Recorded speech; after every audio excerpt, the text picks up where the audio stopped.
Oh. Yes!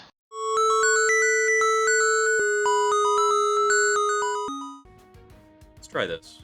Let me take it with Rootseeds. Blah. Not had good runs to start with. Okay, so we've got Cold Kalia for the bottom floor, backed up with a razor sharp edge to give her some more bite. This is going to be Pyrestone if I cannot stand Odie's Totem. I mean, I've made Chillwind work before, but yeah, the spell weakness feels better than the Conduit. I mean, the Conduit is, like, dedicated incant mode. You need to find very powerful incant units, and my incant setup was not strong enough. A lot of why my incant setup was not strong enough is you want a wider floor with more guys, and I had so much energy bundled up in an underperforming Demon Fiend. If I had found a large stone upgrade for that Demon Fiend to pair with a Smidge Stone, that would probably be okay. But I think for an incant floor, you really want to take one of your things as a space upgrade. So if I got like a space upgrade and a duplication on my Siren, I could be a lot stronger there. But you really don't want to take Conduit and then go 2 energy upgrades, because you're already giving yourself a discount on all your big spells. So I had a lot of spare energy that wasn't really working for me. It was awkward. It's awkward. I think there are other choices I could have made that would have like scaled up the run better. But I just got kind of pigeonholed into Demon Fiend.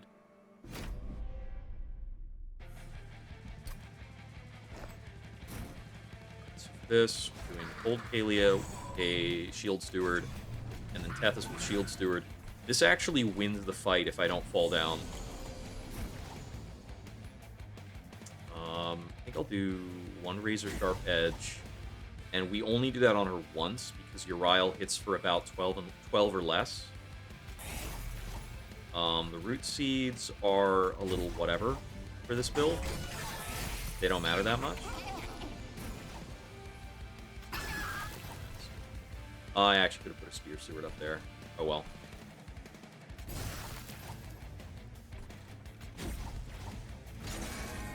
Tethys should kill with Frost on this boss.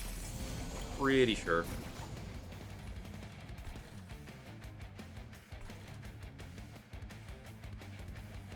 Cards do we need to play the most? This is cute.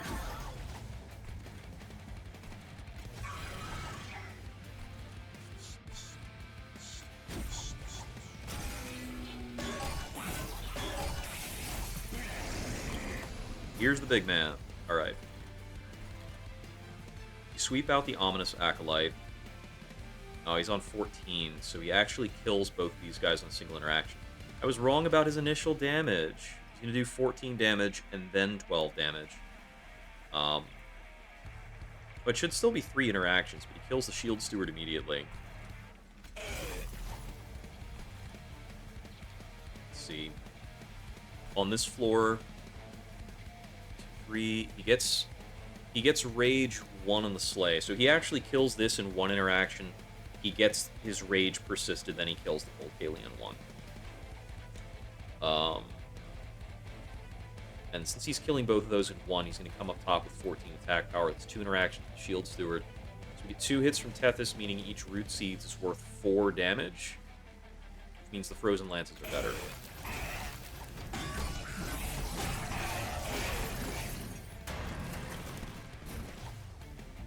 Let's see, we might be falling down a little too fast here.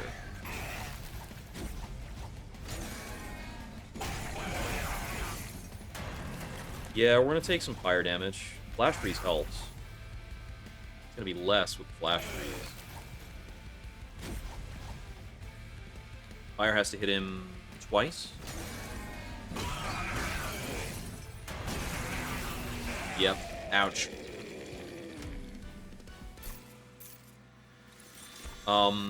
The way I should have played that was probably Tethys at the top floor, and I would give him an extra turn in between for his Rage Decay.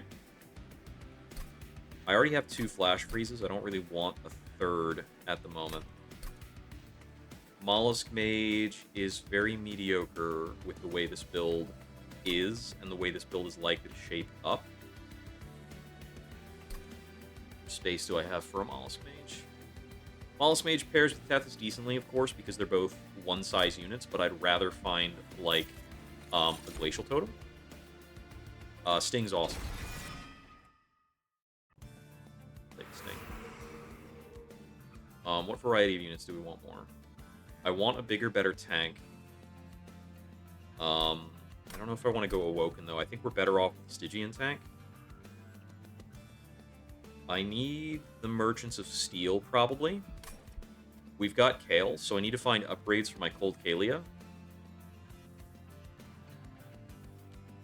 Yeah, I really need these Cold Kalia upgrades. We've got Multi-Strike, Smidgestone, Runestone. Oh, and now I have Sweep alternatives. Okay. I mean, I don't mind doing Husk Hermit Cold Kalia at the bottom floor. And I give the Cold Kalia multi-strike here. Oh, I forgot I have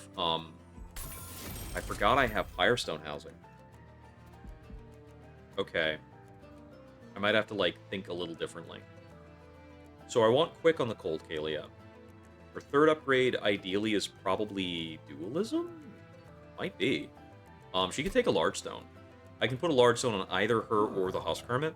I probably want a Large Stone for the Husk Hermit, but I don't think that means I Smidge Stone him right now. I think that means I Heartstone him right now, because he can still fit Large Stone and Titanite alongside a Heartstone. And that's pretty good. Okay. So I've got Shield Stewards on the second and third floor. I will remove a Spear Steward.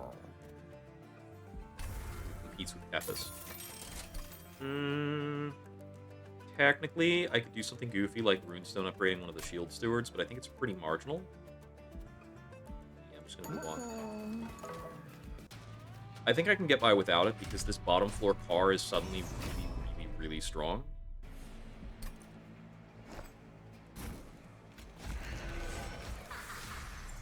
Unfortunately, the way this is turning out, I would be way better off with the Healy cards instead of Rootseeds.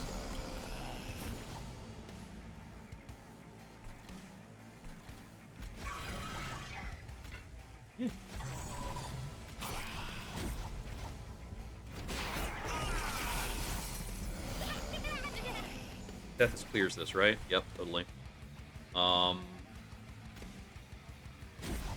Actually gonna Razor Sharp Edge her a good bit this fight. How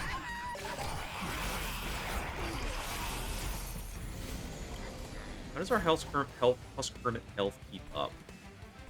I guess we're gonna lose quite a bit, but I want to blow up Elebor pretty like aggressively in the bottom car. We got it. With that, I could have played some of the Vengeful Shards. I didn't need to be so dismissive of them. We got it.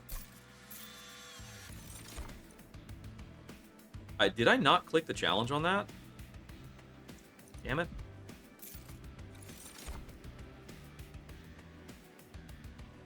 I'll take another sting.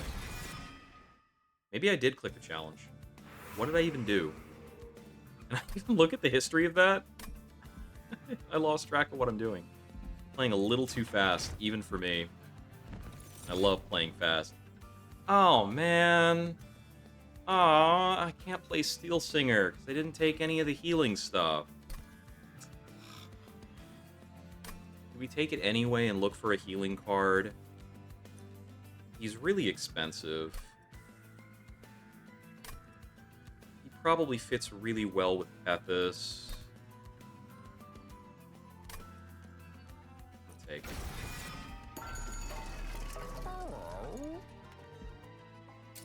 Titan Stone onto Husk Hermit. I could just Frenzy Stone the Cold Kalia again. Like, I'll just do that.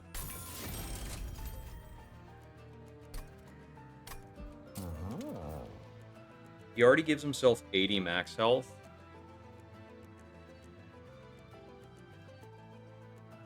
What's a little more? Why not? You have 3 upgrade slots. Get whatever.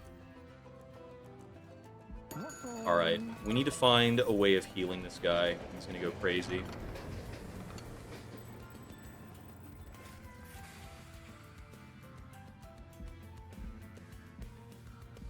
well, I don't really want to remove the Pyrestone housing. I've kind of already planned around it.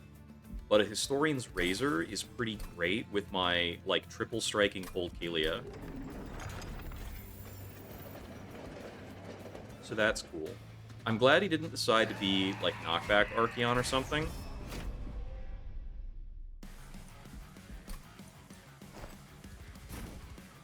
Alright, so with 4 deployment energy, if I set up the Steelsinger, I cannot necessarily bring these two out.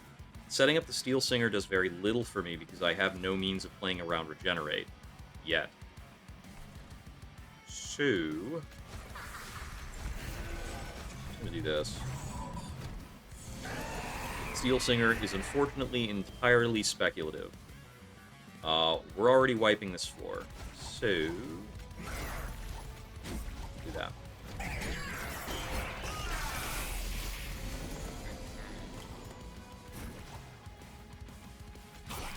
Now we're wiping this floor.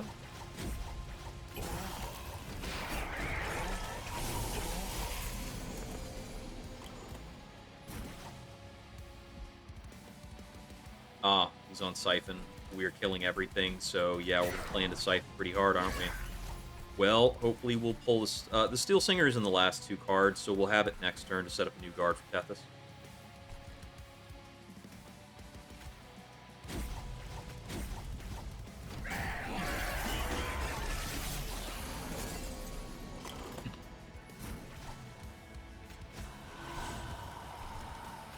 Oh.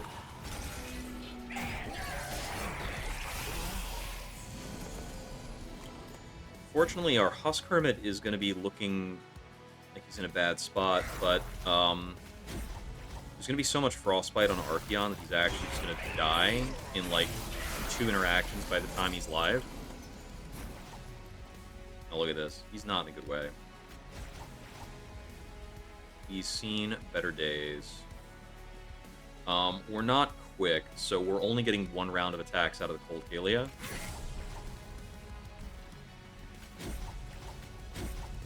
Still worth, like, 12 extra damage for those 2 plays. Alright, Frostbite 86. I could do nothing to you and you'd still die.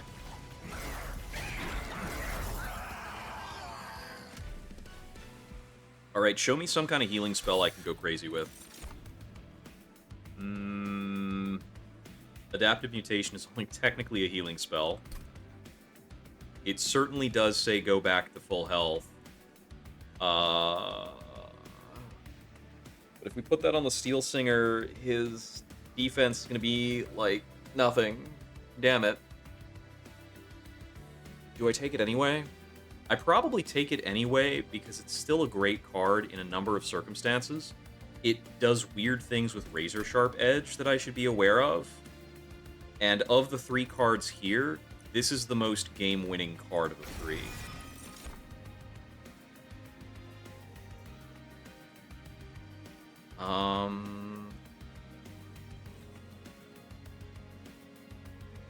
Out of these 3, it's probably, like, Animus of Speed. Unless it's Husk Hermit for, like, the 2nd floor or something. I don't know. This is really awkward. I think I take an Animus of Speed here, but I'm not excited about it. Now, I think it's Hell's Flame because I need more deployment energy to get the Steelsinger up. I'm going to regret it if I invest much more into this guy without finding a healing solution. So, Pyre Remains is obviously a cool idea. I might be able to find a healing option between these 2 things. If I come over here and upgrade my cards, I could maybe upgrade and duplicate the Adaptive Mutation in a way that does something, but I don't know what I'm trying to do. Yeah, Adaptive Mutation is awesome with Rage. It's pretty good with Mage Blade. It's just really good with Rage. It's a little less good, but still kind of good in a couple other scenarios. Like, if you get the thing where Spikes gives an attack boost, it's good with that, and that's in Awoken. It's okay with Valor. It's not as good with Valor as it is with Rage, because Valor does not scale as hard. But there's the artifact that makes Valor count for more, and the Cherub that makes Valor count for more. In either of those cases, it works better. Of course, there's also the unit that makes rage count for more, and I believe there is an artifact that makes rage count for more as well. So in those cases, it also goes harder. Like, I have really enjoyed adaptation every time I've taken it. And I do think it was the most game-winning option of the 3 options I was presented with. I think it's also decent with Historian's Razor. We're getting +9 attack on everybody. Look at my next rings. So I need to... I probably want to see a Pyromane soon. I need to dig for unit upgrades to find Quick for my Sweeper. And I have only 1 Merchant of Steel, so I'm locked to this Merchant of Steel here. Which has a Pyromane on it for 30 health, which means if I take this Pyromane and I don't take any more damage, I'm suboptimal. That's probably enough for me to go left here. Although I guess I could get healed twice with the Proto Heart Cage. I'm unused to how much raw health the Proto Heart Cage has. Let's see. I don't think we're taking a Holy Stone.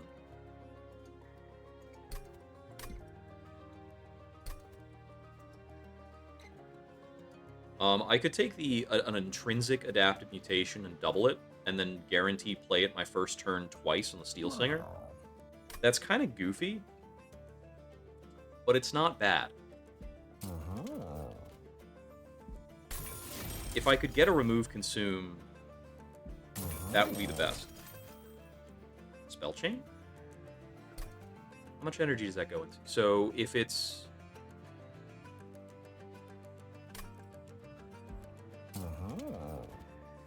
Can we always dedicate 4 energy on our first turn to doing stuff with this?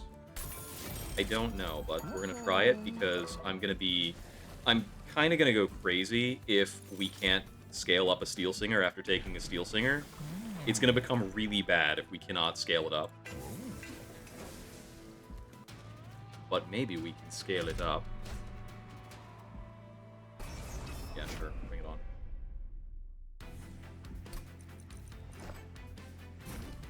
Okay, let's get into our madcap crazy master plan that has no business existing. So this is our deployment pattern right now, and this is okay. So, our turn 1 of every combat is going to be mutate, mutate, mutate, mutate, which doesn't make him much stronger right now, unfortunately. But it is 4 heals, so he does get about +12. +12 per combat is terrible for what Steelsinger can do. But it's something. And he does need to have something going for him. Maybe we, like, complement it with an intrinsic Razor Sharp down the line, and he actually gets stronger off of it? I don't know. Don't know. Let's do this once. Makes this unit so much stronger.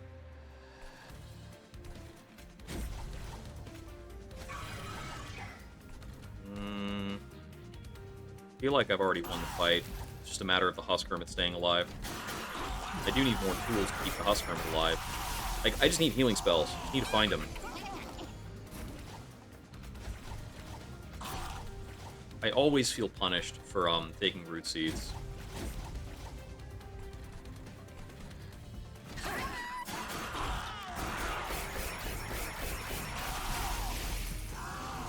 I mean, that was multi-strike, calling me out for taking multi-strike.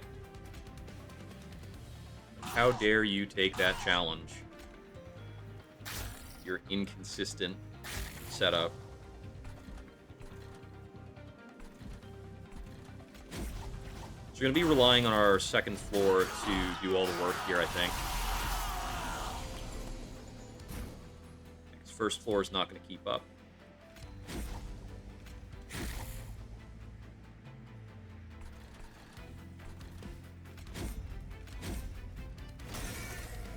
First floor is a lot stronger.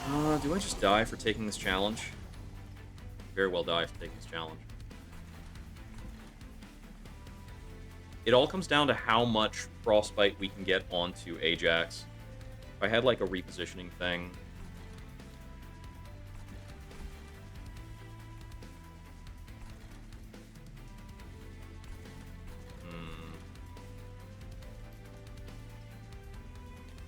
probably can't afford to drop this Calcified Ember right now. I think that's probably a mistake.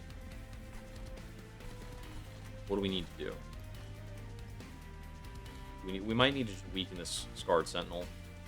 It's only 10 damage. It's only like 10 damage if I play both of these. Let me just set up my next turn draw, drop the Calcified Ember. I think that turn probably isn't an impact on whether we live or die. Okay. 556. Because you're quick, if I do this...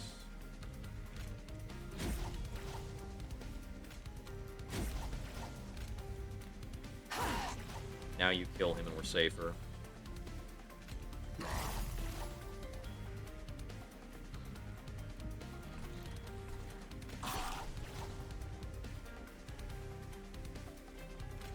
I don't think the 5 damage on the Scarred Sentinel changes anything. So, yeah.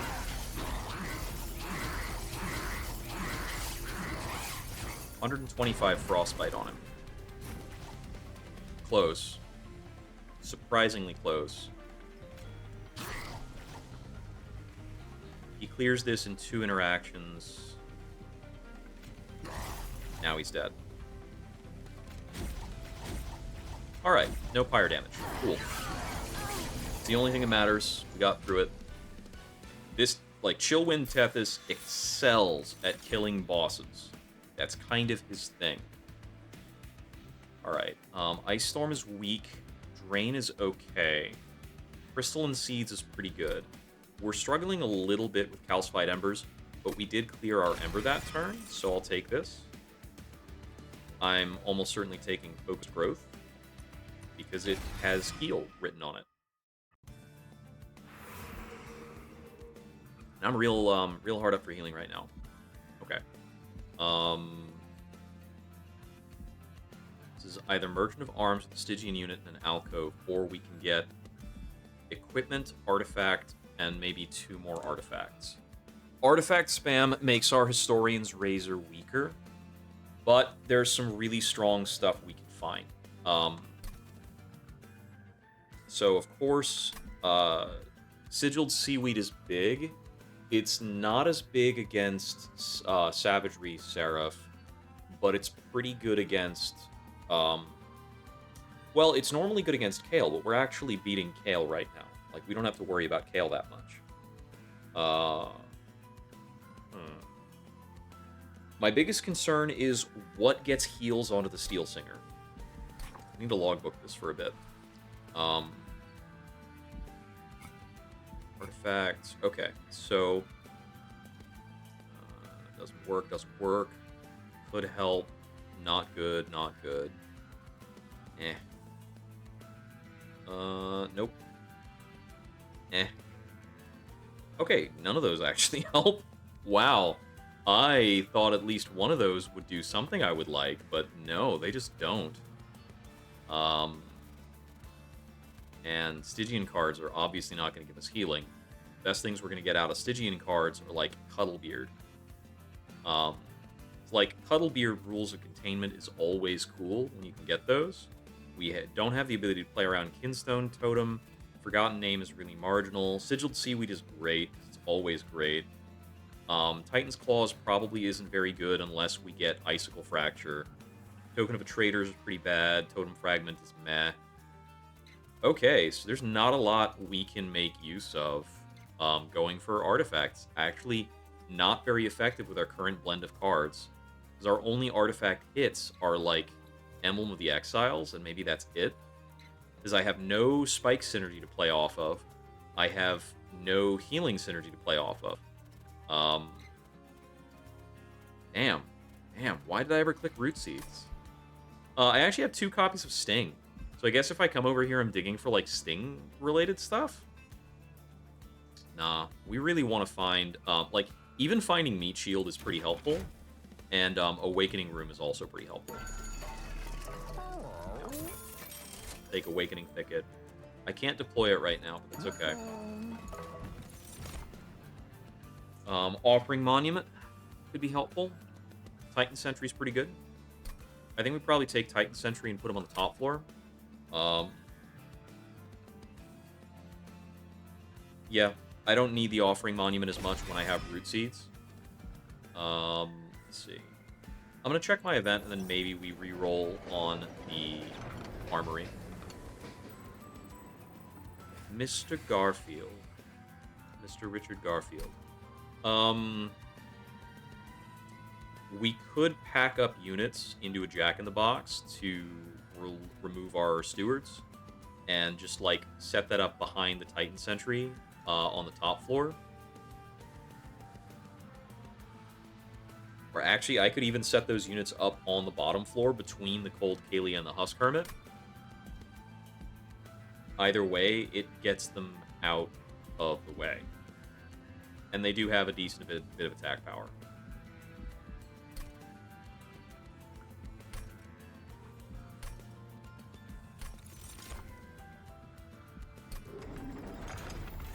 Yeah, all right. That's okay. So, I could re-roll this Merchant of Arms, but my next ring is this all-important Merchant of Steel, where I'm trying to load up on a new upgrade for my Cold Kalia, final upgrade for my Husk Hermit, possibly upgrades for the Steelsinger. I'm very likely taking, like, multiple Tier 2 upgrades, re-rolling multiple stuff. So I'm just going to keep my cash, and I think I cash out there. Quoto, I think, is pretty tolerable. I don't think I can take this into Tethys. Wait. I can throw one of my adaptive mutations on Tethys, and he becomes a much, much better unit. He doesn't need attack value. That's funny. Okay. That's a bit of a plan. The Steelsinger hits for 40. And Tethys is going to hit hard enough. So I can probably take this then, actually. Does it mess up the Cold Kalia? Cold Kalia doesn't have that much health and swings 3 times. It's going to be like 12 damage on the Cold Kalia. 12 damage on the Cold Kalia, who's going to apply in exchange like 30 damage and Frostbite 18. With the Husk Hermit applying an additional 11. Yeah, this is a bigger threat on the Cold Kalia and might cause her to die. Which means I cannot take this. She's too important.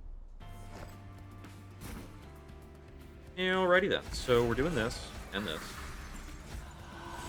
And this and this. So, what are we doing with the Jack-in-the-Box right now? Oh, Jack-in-the-Box also has 8 attack and would die. I think I'm putting the Jack-in-the-Box here and doing like a Titan Sentry up top. Alright, so goofy stuff. I think we do this, this. So if I do Adaptive Mutation on Tethys once, then I cannot do it on the Steelsinger again because it'll, like, lock it in a bad position. So I'm just going to do it on him again, twice.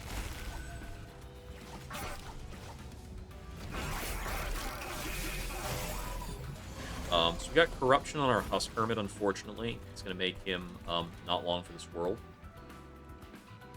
If I play the Calcified Embers now, I deny myself the permanent scaling offered by Awakening Thicket, so we're going to play that. Get you on board. I should not have played that.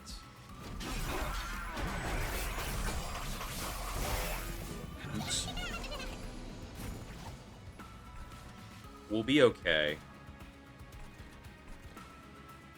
Here, let me just get some attack back. Might mean some more damage in a couple places. Cast those for some card draw.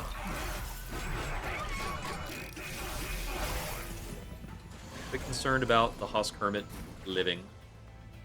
Looks like he's doing an okay job of being alive.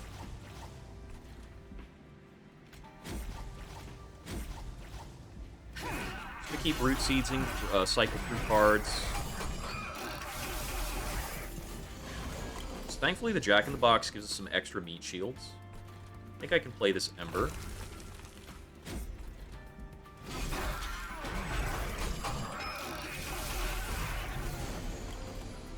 Okay, yeah, so our frontline guy, Peter's out. We should get a decent bit of Frostbite onto Quoto, which I'm sure he will hate. Get that in there. Not much going on with the stings. They're just, like, kind of free plays. 3 bits of card draw. I picked the stings early in case we found some incant. Hasn't shown up.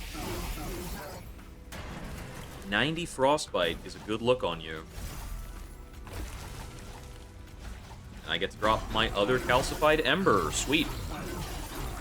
I kind of knew that Tethys was going to chop this guy up, so not much of a concern, as long as I don't lose my guys on spikes.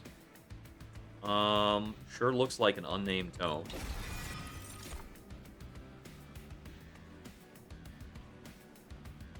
These do not help. Nope. Steelsinger, Edgeprior are normally best buds. I just can't really do that here. We'll take an Old Growth, I think. Yeah. There's also an argument for Exile's Diadem. I just think it's weaker. There's my Speedstone for Volcalia. We are cooking. There's my Large Stone for the Husk Hermit. This means we put the Jack-in-the-Box on the top floor. But the Husk Hermit is going to have a much better time living now. I think we take like a Runestone on the Titan Sentry. There's no reason not to put this on the Animus of Speed. Then we re-roll. Full cash out. Alright. Dualism, Endless, Heartstone, Formstone. I could Dualism the Titan Sentry. It's meaningful during the like the end fights. It helps him on his Frostbite and his Incant Armor that I just gave him. So I'm comfortable doing that. On the Steelsinger, I think I just give him more health. Just make him a brick. Now, his third upgrade I might hold out for Titan Skin, so he can be a good guard for Tethys in the endgame. And if I'm doing that, let me get a Thornstone on the Titan Sentry. It's a little funny with Dualism. Just a little more health, and I'm not likely to Titan Skin that unit.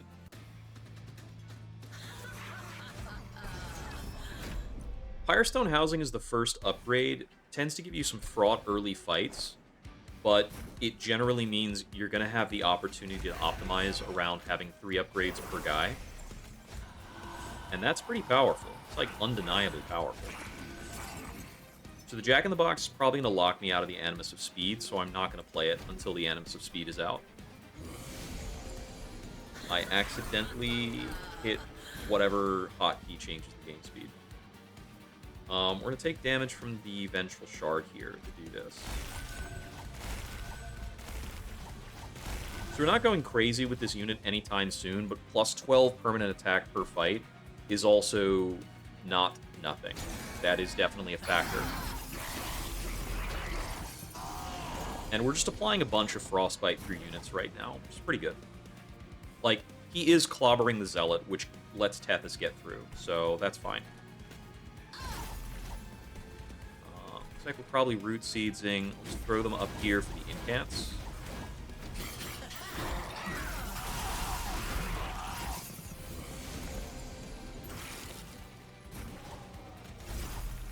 Unnamed Tome, so you cannot feed anybody. Get off a Focused Growth here. I hate this Chosen Bastion with a passion. Passione. But it looks like there's not more I can do to him right now. Hail being muted should mean that if they meet up on the top floor, he cannot feed and cause a problem for me. Thankfully.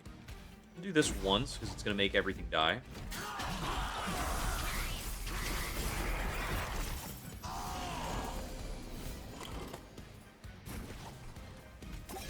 Go Old Growth, Awakening Thicket, Animus of Speed, who takes that out. Awesome. I should have played that top floor for the Incant. Oops. We do take a bundle of damage on our frontliner there. Here's our other series of frontliners. Playing this here because of greed. Naturally, it could be played here to keep this guy alive. But we want more scaling than that.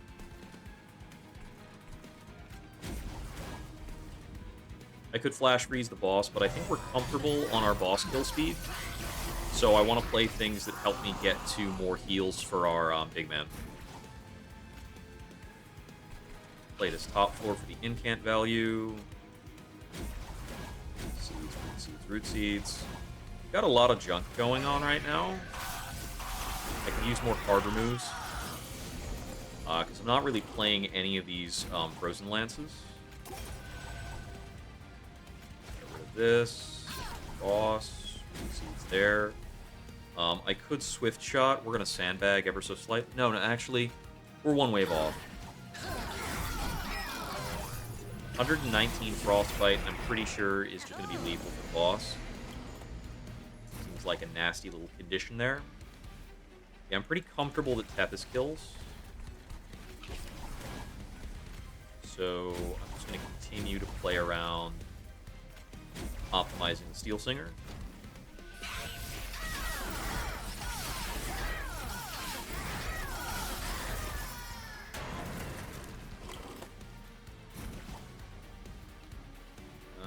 Didn't find another heal. Bummer. There's only one heal in the deck, so it kind of is what it is.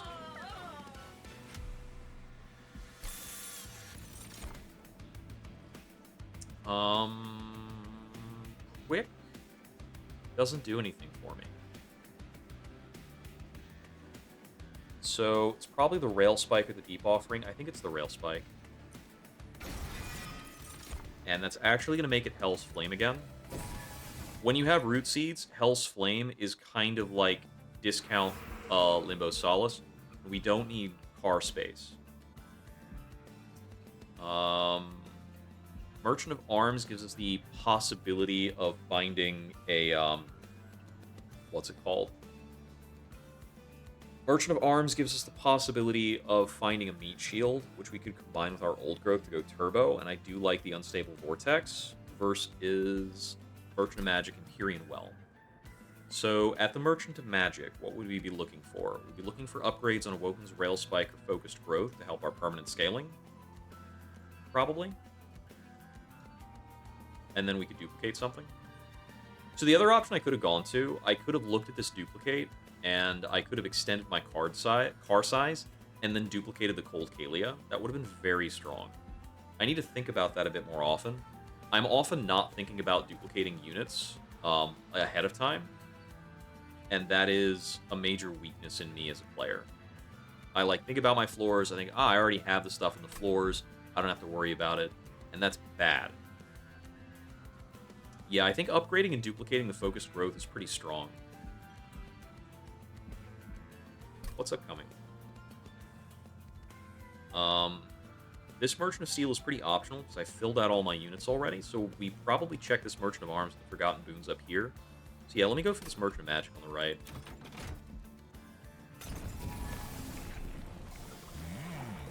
I like the Frostbite 50.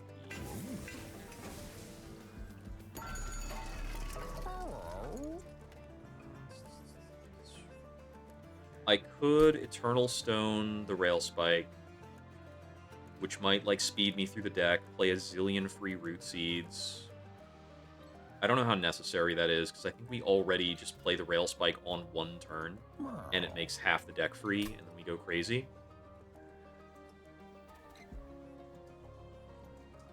If we Emberstone the Focused Growth, that means anytime we hit it off the Rail Spike, it's playable.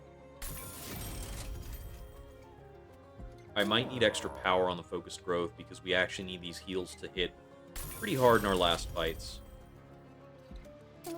I could Holy Stone the Rail Spike, but with the Proto Heart Cage, I'm not really worried about that. I'm going to take one card Purge on a Frozen Lance. I think these are pretty bad right now. And then I think I will duplicate the Focused Growth, because I think I need more healing. I could also duplicate the Awakening Thicket, but it's a little tricky to afford, and I might buy another room up and coming.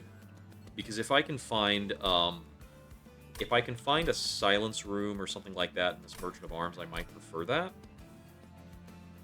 What other rooms might I prefer? With my current layout, the Sirens room is also pretty good.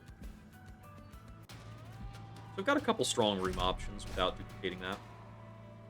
I can take a Fire Dampener because I took both Hell's Flames. If I did not take the second Hell's Flame, I'd be nervous about this. We're kind of Historian's Razor optimizing with the paths that we pick.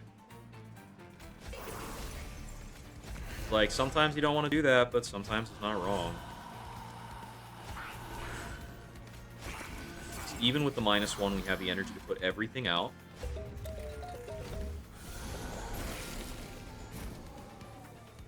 These guys are annoying, but we're okay.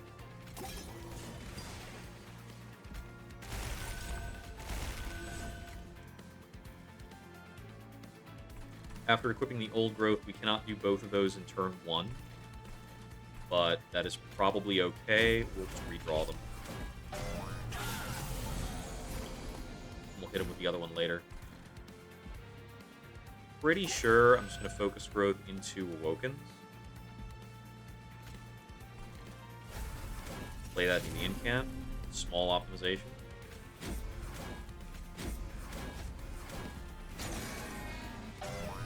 Yeah, so I'm still hitting like 9 cards drawn, even without taking any card draw buffs. So taking a card draw relic, I think, would be a mistake. And I think if you have Rootseeds, it's probably always a mistake to take card draw. I guess we're opting to Rootseeds over Razor Sharp, which is maybe a problem. Is it a problem that I care about? Is it a big problem? This guy is taking no damage. It's funny. It's because Quick Sweep in Purified Souls is super effective. I'm not sure I want to power up this Avowed Gladiator. Although this seems really effective.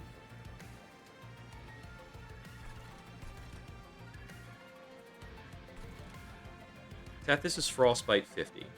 So this guy coming upstairs is going to have Frostbite 18. He goes up to Frostbite 68 and gets clocked in the face for 133 damage. So with that, we at about 400. This is going to put him to about 300 and change. Frostbite takes him to like 250 and change, 200 and change. He gets hit for something. I think he needs to take more damage. I could have unnamed tomed that to start, prevent that scaling, but I think I can get away with letting him get that +5. That looks better, so he needs to take 80 damage on the top floor.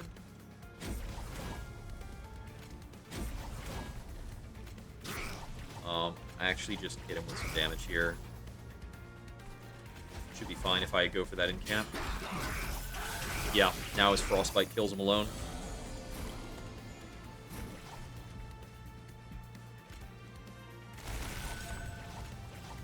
Adaptive, focus.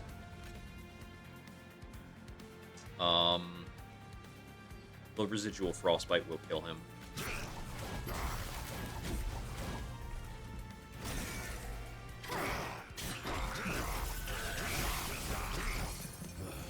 Okay, here's the double Gladiator line.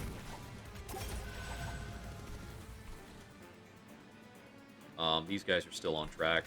We can just play our incants. Might want to play Rootseeds into the Colcalia. Unnamed Tome definitely comes down on the boss, so we'll be free to spellcast.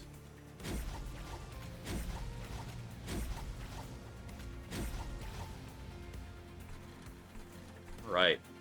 Powerful card draw. I think I'm counting on the Steelsinger to take out the boss for the most part. Although suppressing this incant's going to be huge. Still do that every time I can. We're not getting through the Gladiator. I'm not sure how much of a problem that is. It means Tethys is not frostbiting the Gladiator in the back, but I think we're trying to kill on second floor, so I'm not convinced that's such a big deal.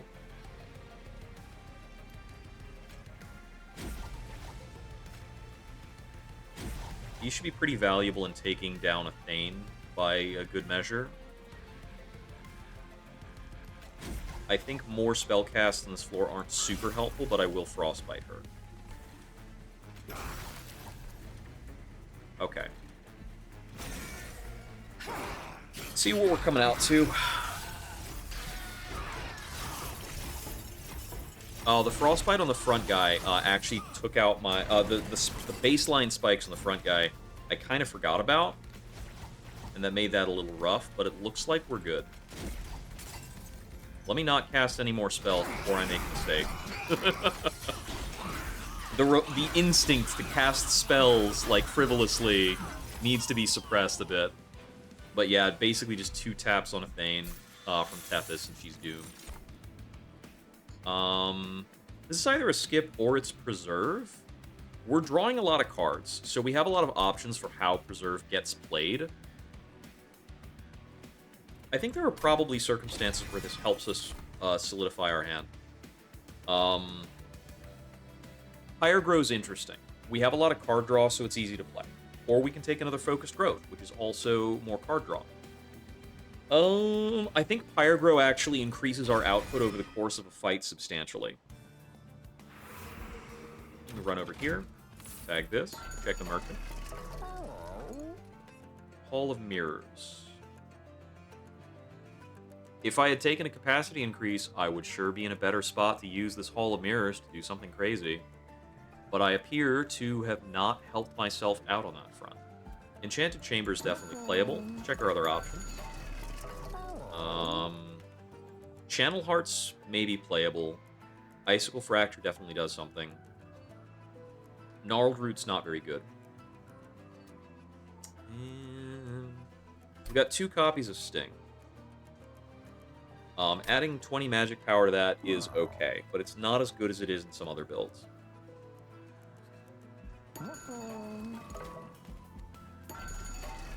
If I take the Enchanted Chamber and play that top floor, the stings and other related stuff, I think becomes relevant damage output. On the Titans fight especially, so I'm going to grab that. I might have to be worried that Seraph is going to turn 1 murder my Titan Sentry. Yeah, Seraph on turn 1 hits for 90 damage. So I'm going to have to let him take out the Jack-in-the-Box, and then figure out something down the line. So I can probably armor scale the Titan Sentry over the course of several turns later to deal with that. I think the Swift Steel probably does enough damage with the Cold Kalia that we should take it. Bloodthirsty Blade is better. Frost Piercer's great. Boiler Room's very good, too. That's a hell of a lot of gas between all those things. I think we deploy either the Bloodthirsty Blade or the Boiler Room, and that's a heck of a choice. I feel like it should be the Boiler Room.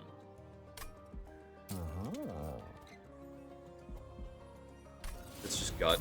It's just gut. I'm going to merge the Bloodthirsty Blade with the Swift Steel Dagger, I think. It's a little redundant, but it helps kick up the baseline power, and I don't really care about putting the Swift Steel Dagger on anything else.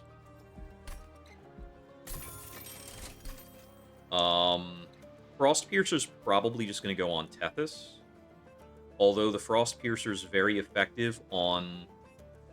it's kind of effective on the Husk Hermit, because the Husk Hermit's attack still scales up. It's effective on the Steelsinger, because the Steelsinger hits for a lot of raw damage. But Old Growth is probably still better on the Steelsinger to keep him alive.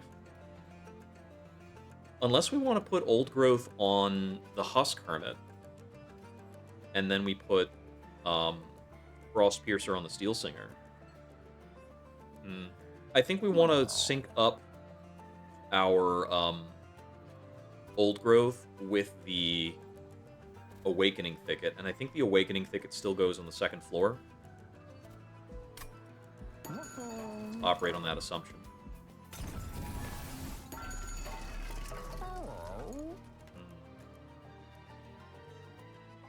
Let me take the Channel Heart. think I'll just take the Channel Heart and the Icicle Fracture and move on, rather than re-roll and go for something else. Alright, let's see where we stand. I'm not sure how good we are for this. I'm nervous. You always gotta be nervous for Savagery Seraph. We also decreased our Historian's Razor power by a little bit. Gonna have to put these out in a bit of order, right? No, we have energy for everything. Yeah, pretty sure we have to sacrifice the Jack-in-the-Box. I'm really not broken up about that.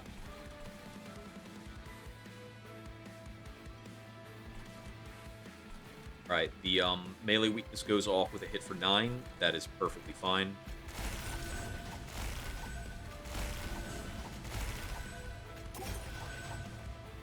It's all okay.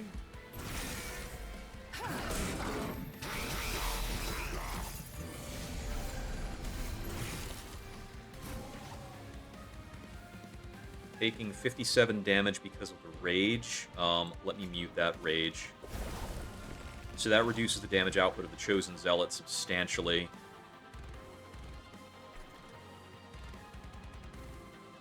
Then I think we need to play out as many cards as possible to get a big Rail Spike play. Means we probably want to play the Preserve just because onto pretty much anything. I don't know if I want to Razor Sharp Edge or not. It is good damage on the Cold Kalia. So I need to get my hand size down to about, like, 5 or 4.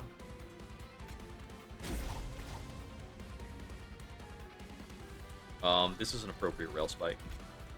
That's a full hand. Okay, I can't play the merged equipment, unfortunately. I have no tricks to get more energy.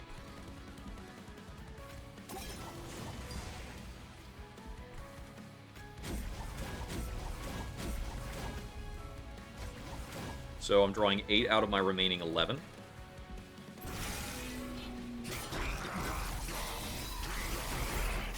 Unfortunately, I have 3 in hand, so we're going to actually stuff one of my draws. But I've got a pretty good amount of energy right now. Awakening Thicket goes out. Play the Pyregrow. We'll offset the Pyregrow with the Rootseeds, but we, well, no, we also offset it with a Sting. So we're at neutral draw next turn. Piercer up Tethys.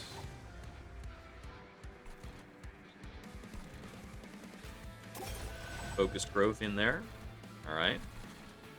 Next Focused Growth might go to the Husk Hermit. He's getting close to needing it. And we prioritize Flash Freezing the boss whenever possible. So I'm pretty sure this Terrifying Amalgam's already scheduled to die. I think we're on track.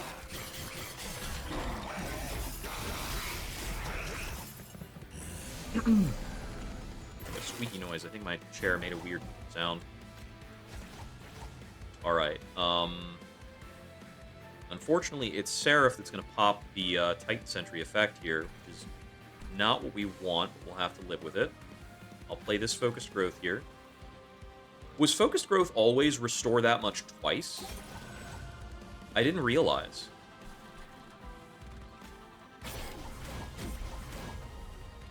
Let's see. I think I'll just Swift Shot you so I can push more damage onto Seraph. And I can just drop all of those. And if I'm not sure about playing this, maybe no, we just play this here. He's got so much health to spare, and the baseline attack he showcases is meaningful. Okay, so these guys are getting feisty again. Get that out there. We're not killing you right now. That's problematic. Sting for 47 is pretty decent. Oh man, like almost there. 20 short. Okay, that probably bodes poorly for this Avowed Gladiator coming up. So we're going to take 6. This only gives me armor. It gives me nothing else.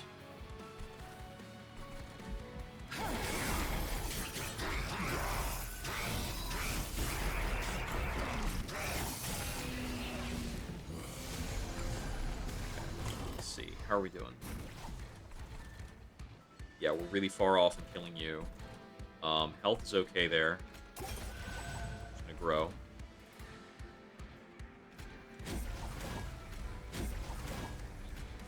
Razor Sharp you, Rootseeds some more.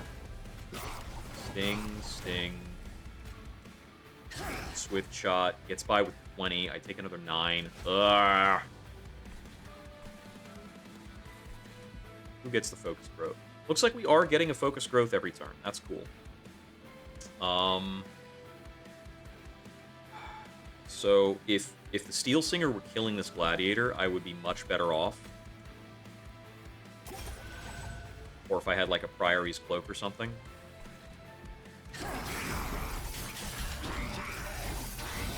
Because then Tethys could get the full hit on the guy behind him. How are we holding up? Not dead? That's good. Seeds.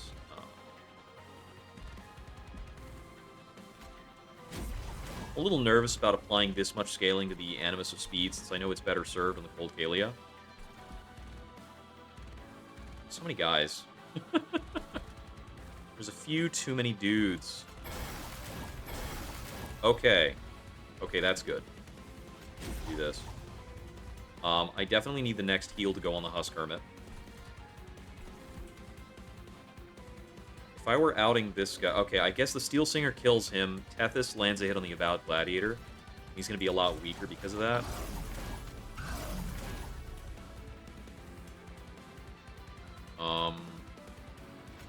Permafrost really isn't doing as much as I was hoping. Guess I just don't need it. Final wave. There is a very important focused growth, pushing another 2,000 damage on a Seraph. Okay, so we've got 2 kills here. We're not killing this Avowed Gladiator. I guess I Swift Shot you. Does it actually matter which one I Swift Shot? I'm not sure.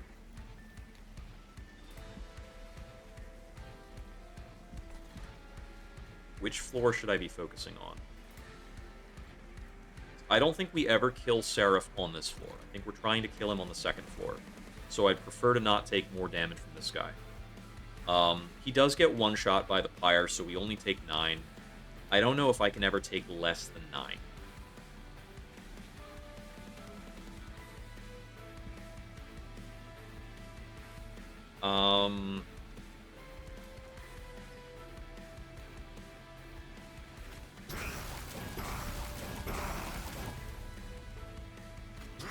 There. Now he doesn't hit me. It's very marginal on Seraph there. I think I just Razor Sharp Tethys here, so he puts out more Frostbite onto Seraph. And I think we should kill comfortably on 2nd floor, is my prediction. Frostbite, 170. That's cool. Yeah, we got him. Alright. Yeah, we're very, like, cobbled together strength. We've not really drawn the most powerful Frostbite synergies. So we're just getting by. I do think that I would be better off if I had taken a capacity increase and duplicated a unit. But I think we are making it. I think we're in good shape.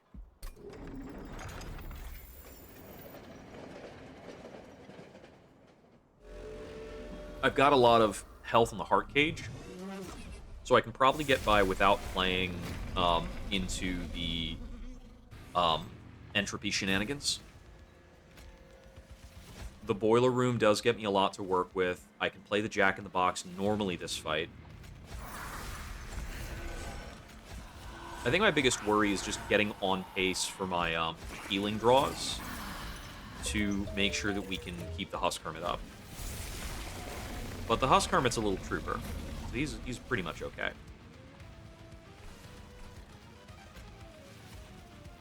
Play this where it affects 2 people. I think we still open up with this. Yeah, might as well do all 4 casts. I need to start incanting right away, because this guy's going to be in constant danger. And I think I flash freeze you, because I think we are fighting on all floors. We're going to put a lot of Frostbite onto Savagery, and he should be on pace. And the same kind of goes for Entropy. Like, we're hitting him for 350 right off the bat.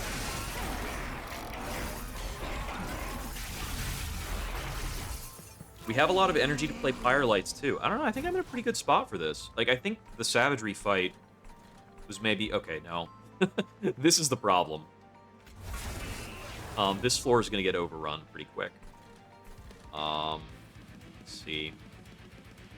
But we're actually really close to outing Blightbound Guardians here. Triple Strike's a hell of a drug. We just do this once, and she'll be good for the rest of the fight, pretty much.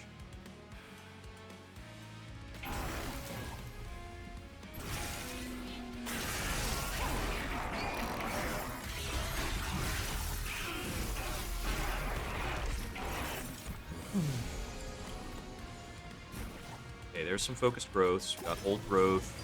These guys are all dying. Yeah.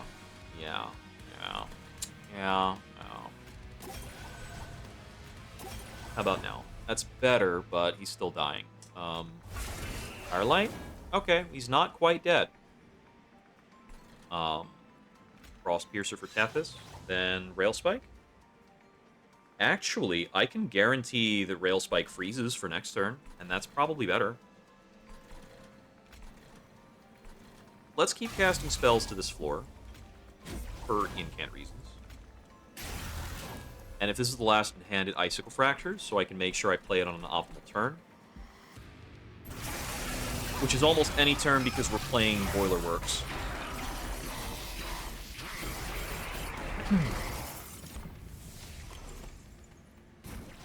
But I can get my merged equipment set up first.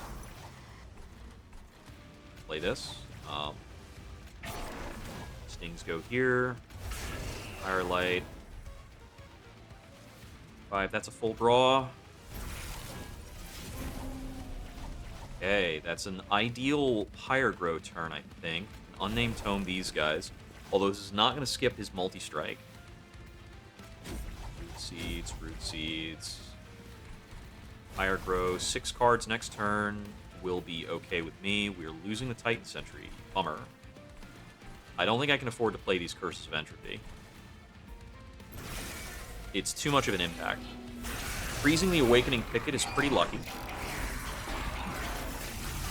I need to draw heal spells pretty badly. I did draw one.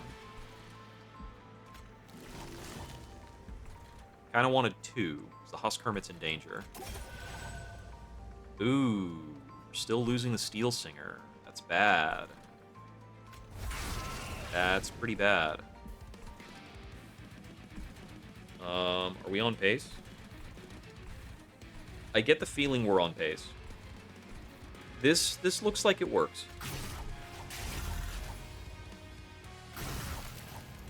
Because he's set to die in 4 turns. Well, he's not really set to die in 4 turns because the Steelsinger is going to fall over. But he's got 100 Frostbite on him.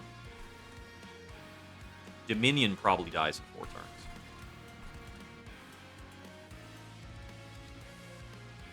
Yeah, I think we're on pace, even if a lot of our guys are going to start dying. It's going to be bad. It's going to be one of those close wins, but I think we're going to win. This is annoying, though. He's taking a hit for 25. Being healed prevents him from dying. We're going to lose the Cold Kalia, and I don't think I can stop it. But this gets me 1 extra Tethys hit. The Tethys hits mean a lot. They're really important. This is getting killed by Entropy, and there's no way we can stop that from happening. So let's scale up the unit that's going to live, first of all. Let's see. What other plays matter? What's the best way to do this? I think we need to slam more damage into Savagery.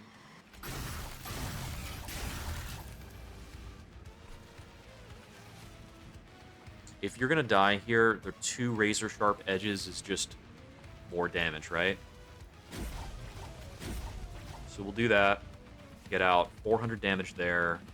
So with you being at 600, you're gonna have frostbite a little over 100. So I guess that's a 5-turn clock. Actually, you've got frostbite on 2 different floors. Oh, you got frostbite everywhere.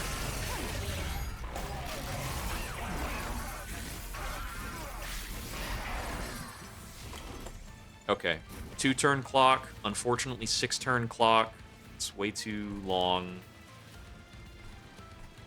Okay, so savagery is the concern.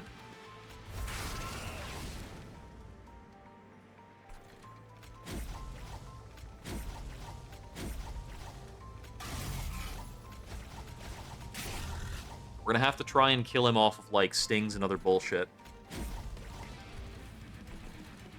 But it's just savagery. Everybody else is frostbitten to death. This lane is death.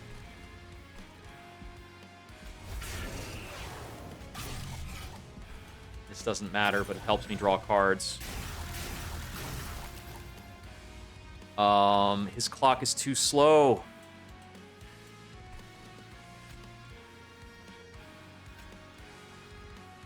I wish I could benefit from another swift shot, but we really can't. Give me the full suite of card draw. I'll get a fresh hand at 10. These guys get up to the top. Is it lethal? Probably is.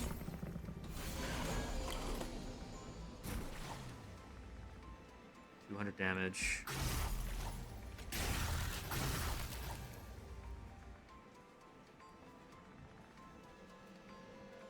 This is technically 2 damage.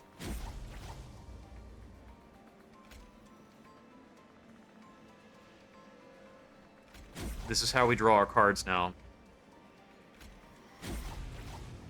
I don't need a Pyrelight. He's 9, 15, 22, plus 12. Like 30-something damage from these guys when they hit top floor. Yeah, they're lethal. So we get one more turn of checking stuff. Yeah, you're right. I could play Curses of Entropy. There's no reason to hold them back. But this is the last turn no matter what, so playing the Curses of Entropy doesn't change it.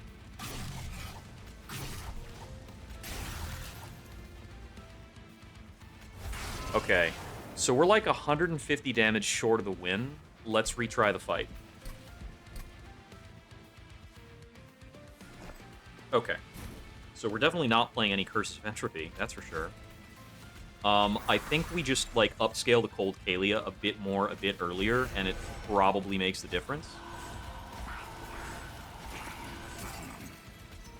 Or I just, like, throw in an extra Quick Strike on Savagery. I think the knowledge that Savagery is the blocker is probably all we need to make the difference in the fight.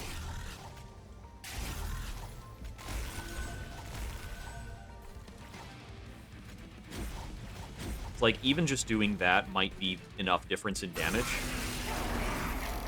It's a really close fight.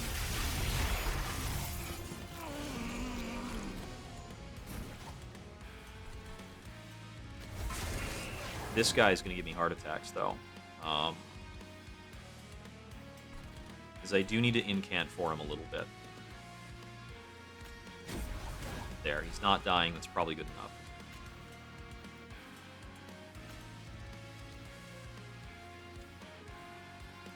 Actually, we want to leave him with this adaptive because it gives him more net health and he'll be a better tank. Just living a little longer might like make the difference on Tethys outgoing damage. I should also Rootseeds Tethys a bit because once he picks up his equipment, his attack value matters. And it matters for Frostbite, which is huge. I did miss a little bit of scaling on the Cold Kalia. She was supposed to one-shot those guys, prevent some damage going onto the Husk Hermit. Let's hope that doesn't bite us.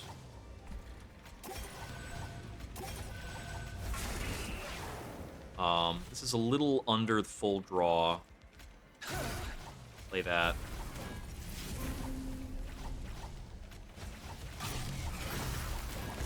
I'm playing out a little sloppier. We're losing the Titan Sentry early.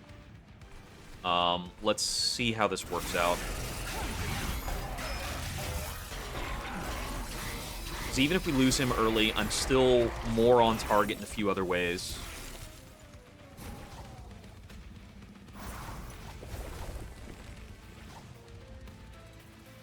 I have no incant floor to play to.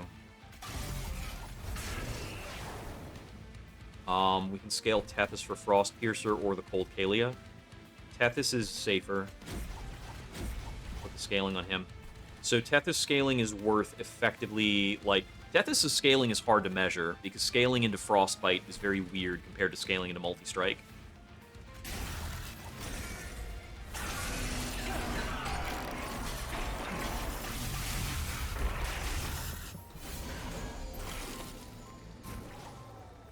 You are not showing me focused growth. I think that happened last time around too.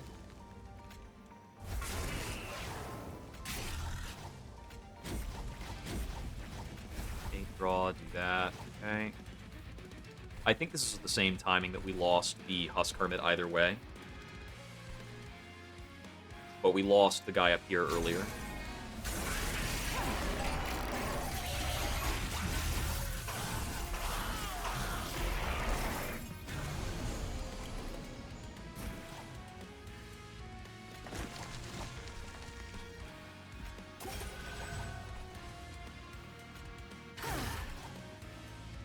Let's see.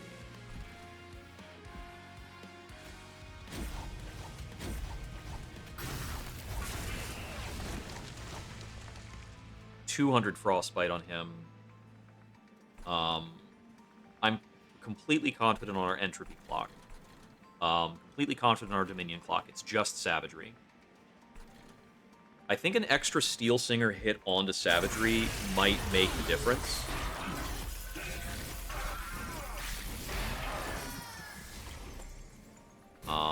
Yeah, it looks like we're on the same timing in terms of the units coming through and what we need to worry about.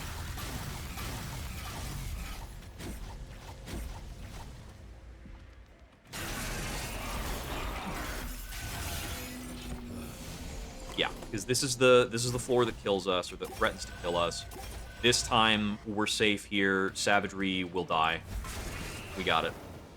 It was the just recognizing that Steelsinger's attack had outscaled his health was all we needed to do to change up the fight. I can play this now. I just needed to, like, realize, oh wait, I don't need to keep flipping him that much. I'm over-agitating the stake. Play this for score. And we got it. Frost Piercer feels so good. And that is a successful Frostbite Tethys run. I do like Frostbite Tethys. He does so much damage to bosses. Holy crap. Melts him. That's win number 110. Only 70 more to go.